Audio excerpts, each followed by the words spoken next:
Reply to a question about yogis.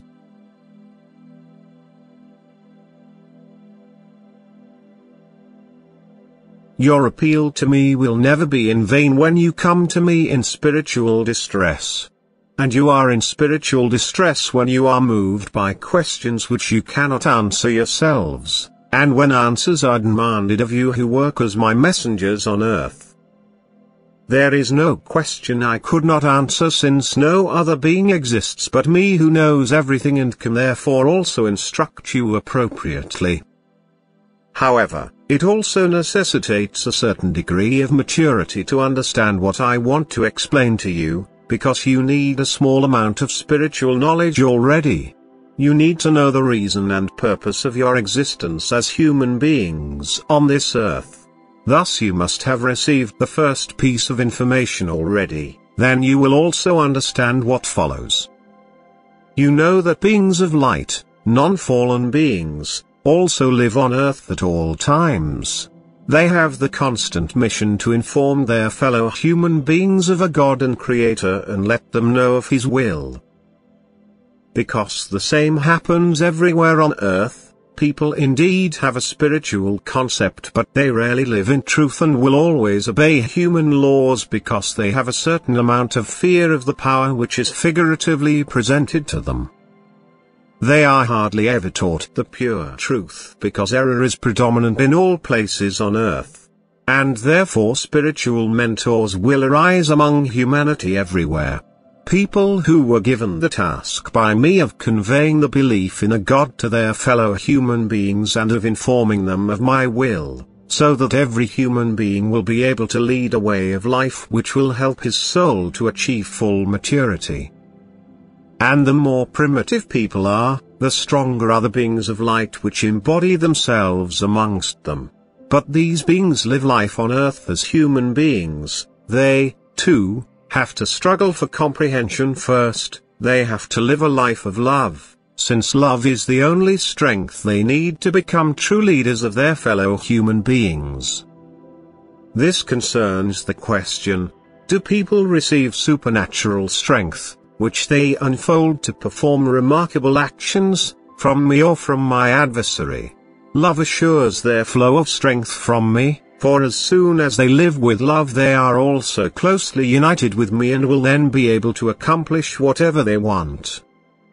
But they can also acquire strength from below. They are equally supported by my adversary who will provide them with strength if they are not pure spirits of love, thus originated from me to accomplish their mission on earth.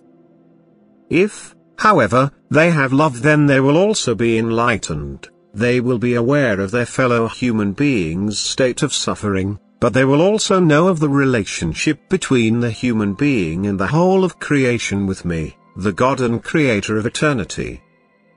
They can now make His strength their own, and I will not withhold it from them, because I see a sincere effort for perfection in these people, and because they are no longer burdened by the original sin and therefore need no longer fear a restriction of power on my part either.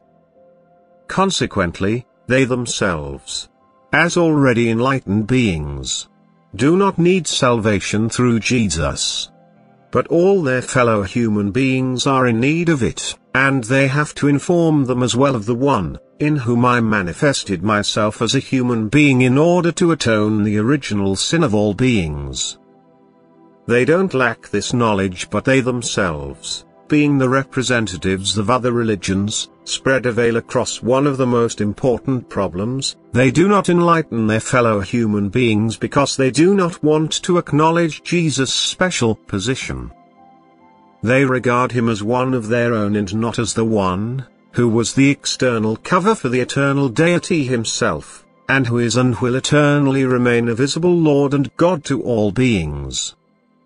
It is barely understandable that people, who are in heartfelt contact with their God and Creator, ignore this problem.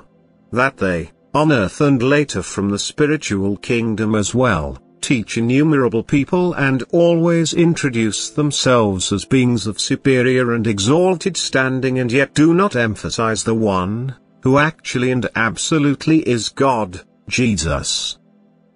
These spirits of light also walked the path through the abyss once. They recognized and acknowledged me and passed their test of will, but they did not achieve the highest degree of childship to God. This requires complete acceptance of my will, but they stop short of completely submitting themselves to Jesus, who is and remains God eternally. They undeniably achieved the highest degree of maturity on earth. They have utilized my strength and are able to work and accomplish miracles with it, but Jesus' sacrifice on the cross was not the decisive factor for them. Consequently, they only ever portrayed Jesus to their fellow human beings as a most perfect human being, as a master like many of themselves, and not as someone in whom I wholly manifested and worked myself, in whom I myself atoned the guilt of sin by way of the death on the cross. But when any of the exalted spiritual leaders on earth recognized and acknowledged the Redeemer Jesus Christ, he also sought to guide his fellow human beings into the belief. And thus many people belonging to completely different religions will not find Jesus until they are in the beyond and will only then be delivered from the original sin, because this sin cannot be atoned by any other human being on their behalf. The original sin can only be redeemed by Jesus Christ, by God himself. And therefore he also has to be acknowledged as divine Redeemer. And no one will ever attain beatitude without first having been delivered from his original sin, which can only happen through the one, Jesus Christ, who was the external shell of the eternal deity himself. There are certainly many people who live the saintly life, who aspire to attain the highest perfection on earth. And yet there is a difference between them and Jesus.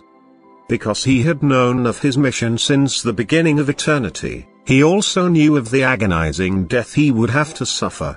But, furthermore, he knew of the original sin which burdened humanity. His soul descended to earth and traveled the path as a human being in order to atone this original sin. And he invited all people to follow him. He bridged the vast gulf which then could be entered by all people, since until that time there had been no way to get from the realm of darkness into the kingdom of light. The beings of light, which had been sent to earth as prophets prior to this, announced him, the Messiah, who was to bring salvation to people. And only true following resulted in people's perfection again, the attainment of the original condition. God's will was proclaimed to people by prophets first and Jesus himself, since it was no longer known to them due to the original sin by which they were burdened. Thus people, who were burdened by the original sin, have never been able to achieve a high degree of maturity on earth as their will was completely weakened. However, those who performed remarkable deeds on earth, who developed supreme spiritual abilities and were already perfected masters to their fellow human beings, would never have been able to reach this elevated position had they been subject to the restriction of the original sin. But they had descended from above in order to help people. They were not fallen original spirits but had remained loyal to me. Yet they can, at any time, also walk across the earth in order to voluntarily shape themselves into gods, which I could not create for myself and which had to be achieved by the human being's free will itself. And again, I have to emphasize that it only required a life of love, that those beings could develop all divine abilities in themselves as human beings, and that every human being can achieve this if he genuinely strives for highest perfection, which is proven by my words, be ye therefore perfect, even as your Father who is in heaven is perfect. Thus this high degree of maturity can also be achieved by people who were redeemed of their original sin by Jesus Christ. But if a human being is an embodied being of light, which is not burdened by this original sin, it can more than ever achieve this deification on earth, and in view of his exalted maturity of soul he will also be able to recognize the work of Jesus and his special mission, but he will always only attempt to motivate people to also achieve the highest perfection. Yet even such an exalted spirit will not be able to free people from the burden of the original sin, since only Jesus' act of salvation has accomplished this. He can only atone the sins on behalf of someone which were committed by the human being as such, if he has greater than great love and he wants to help his fellow human being. But atonement for the original sin was only achieved by one human being. Jesus, the only begotten Son of God, in whom God manifested himself as human being, because love atoned for this sin, and I am love itself. Even the most exalted beings of light in the spiritual kingdom acknowledge me in Jesus, since I also became a visible God in Jesus for these beings. And this human manifestation of mine in Jesus is the difference between him and exalted, mature spirits, and this human manifestation has to be acknowledged by every being which desires to see me one day, otherwise even the most exalted beings of light would never be able to see me face to face, and therein rests utmost beatitude. Thus it can be rightly stated that no human being can become blessed without Jesus Christ, and the final goal will always be the complete union with me. Nevertheless, every being maintains its own consciousness. Jesus, however, has received me fully. He and I are the same. But you will only completely understand this when you have entered the kingdom of light. Amen.